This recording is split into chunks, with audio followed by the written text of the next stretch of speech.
Good morning, respected teachers and all my dear friends. Today, we are on the verge of India's 73rd Independence Day. We often forget that this independence was not achieved in a very easy way. Mother India had to lose many immortal sons and daughters who devoted their lives for posterity.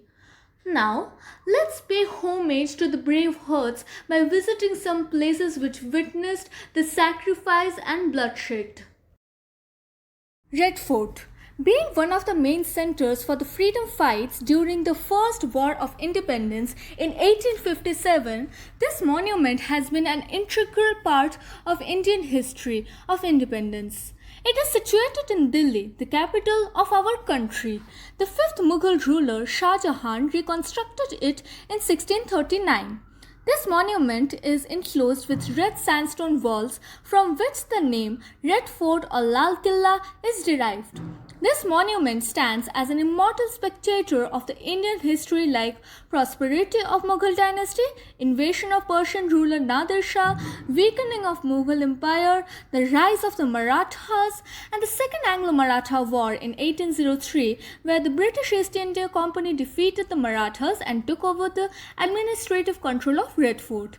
The last Mughal emperor Bahadur Shah Zafar II became a symbol of the 1857 rebellion against the British. It continues to be a symbol of struggles, being a place where our first Prime Minister Jawaharlal Nehru delivered the speech of independence on 1947. Still today, every year the Prime Minister of India hoists the national flag of India at Red Fort.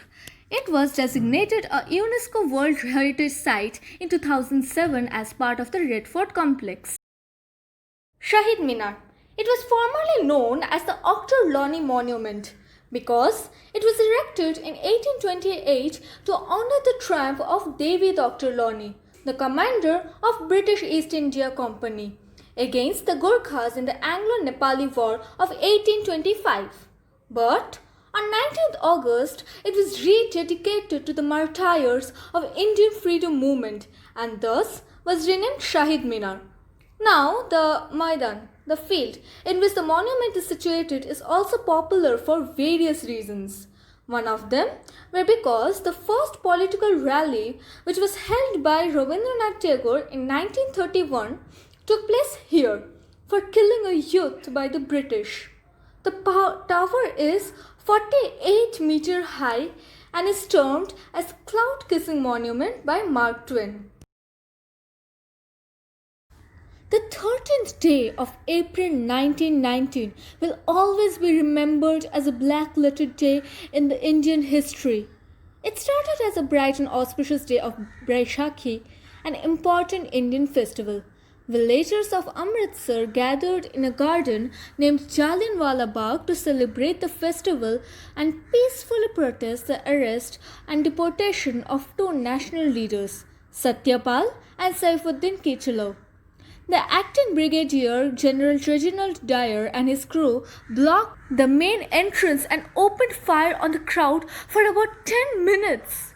It caused death of at least 379 people and injuring over 1,200 other people.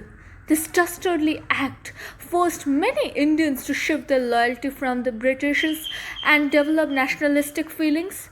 Rabindranath Tagore renounced his British knighthood in the protest against the inhuman cruelty massacre of the innocent gatherers. Lucknow Residency is a group of buildings that were built in 1800 AD by the Nawab of Awadh, Nawab Saadat Ali Khan. It was mainly built in order to serve as the residence for the British Resident General, who was a representative in the court of Nawab. Lucknow was one of the main places of the First War of Indian Independence or the Sepoy Mutiny during 1857.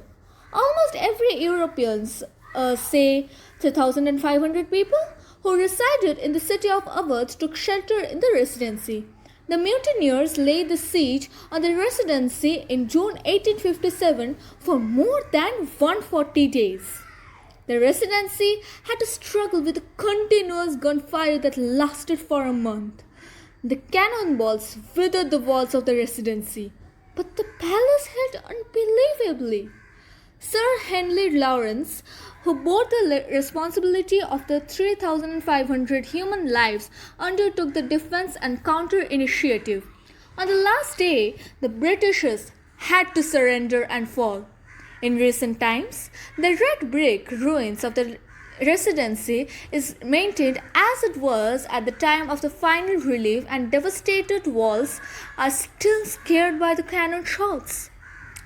There is a worn epitaph near the grave of Sir Lawrence that reads, "Here lays the son of empire who tried to do his duty." Cellular Jail. The Cellular Jail is also known as Kala Pani. That is because people of that time had an odd superstition that whoever crossed the seas would lose their caste and religion, resulting in social exclusion. And black symbolizes negativity. It was constructed between 1896 to 1906. Many convicts were used to construct the buildings amidst a barren land surrounded by jungles and seawater. Many freedom fighters, for example Yogendra Shukla, Ullas Dutt, Vinayak Damodar Savarkar, popularly known as Veer Savarkar, Barendra Kumar Ghosh, Batukeshkar Dutt, were imprisoned. The prisoners were treated very mercilessly and brutally, devoid of proper clothing, adequate food and minimum living requirements. They were chained, suspended from iron bars, confined solitarily in a small cell, made to work day in and day out like animals in an oil mill. Not to mention the way they were flogged ruthlessly. At last, on May 1931, the prisoners went on hunger strike for 33 days, demanding the minimum survival conditions. Mahavir Singh, Mohit Maitra, Mohan Kishore died in the course.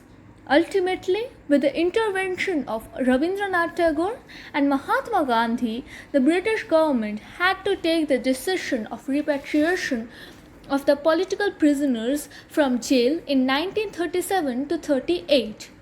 It was forced to empty in 1939. In 1945, Andaman was declared the first independent piece of India.